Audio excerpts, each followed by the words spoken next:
Hello friends, हम जा रहे हैं एक बहुत ही इंटरेस्टिंग जर्नी पर एक ऐसे एम्पायर की कहानी सुनने जो फैला था तीन तीन कॉन्टिनेंट्स में, यूरोप, एशिया और अफ्रीका। हाँ फ्रेंड्स, मैं बात कर रही हूँ रोमन एम्पायर की, जिसे दुनिया के सबसे पावरफुल एम्पायर्स में से एक माना जाता है। तो चलो टाइम वेस्ट ना करते हुए शुरू करते हैं ये मैजिक जर्नी अपनी टाइम मशीन में बैठकर। सो फ्रेंड्स, सोचो जरा, हमें लगभग 2000 साल पहले, जब रोम बस एक छोटा सा शहर था, लेकिन उसके सपने बहुत बड़े थे।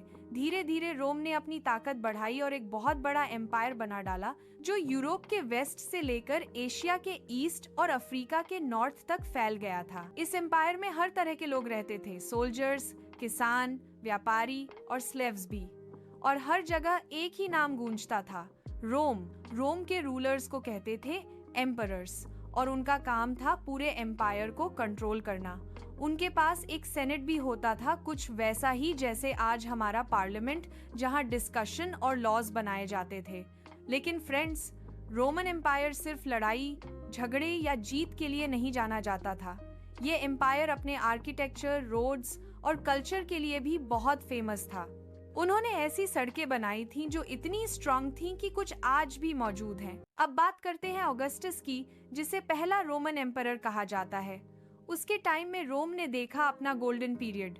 हर जगह शांति थी, ट्रेड बढ़ रहा था और लोग एक स्टेबल लाइफ जी रहे थे। इस पीरियड को कहा गया पैक्स रोमाना, यानी रोमन पीस। रोम के लोग बहुत स्मार्ट थे।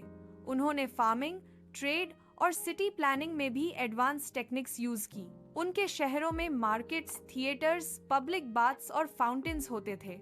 घर खूबसूरती से सजाए जाते थे और आर्ट का तो क्या ही कहना, स्कल्पचर्स, पेंटिंग्स और कॉइन्स पर एम्परर्स के चेहरे बने होते थे। लेकिन फ्रेंड्स, हर कहानी में एक ट्विस्ट तो होता ही है। रोमन एम्पायर इतना बड़ा हो गया था कि उसे संभालना मुश्किल होने लगा। एक तरफ बारबेरियन ट्राइब्स अटैक कर रहे थे, दूसरी तरफ अंदर के लोग भी बगावत करने लगे। धीरे धीरे एम्पायर के दो हिस्से बन गए, ईस्ट और वेस्ट। वेस्ट साइड का कैपिटल था रोम और इस साइड में बना कॉन्स्टेंटिनोपल, आज का इस्तांबुल, टर्की। इस साइड काफी स्ट्रॉन्ग रहा और बहुत सालों तक चला, जिसे हम कहते हैं बिजेंटीन एम्पायर। लेकिन वेस्ट साइड कोलैप्स हो गया करीब 5वीं सेंचुरी सीई में, और वहीं खत्म हो गया वेस्टर्न रोमन एम्पायर।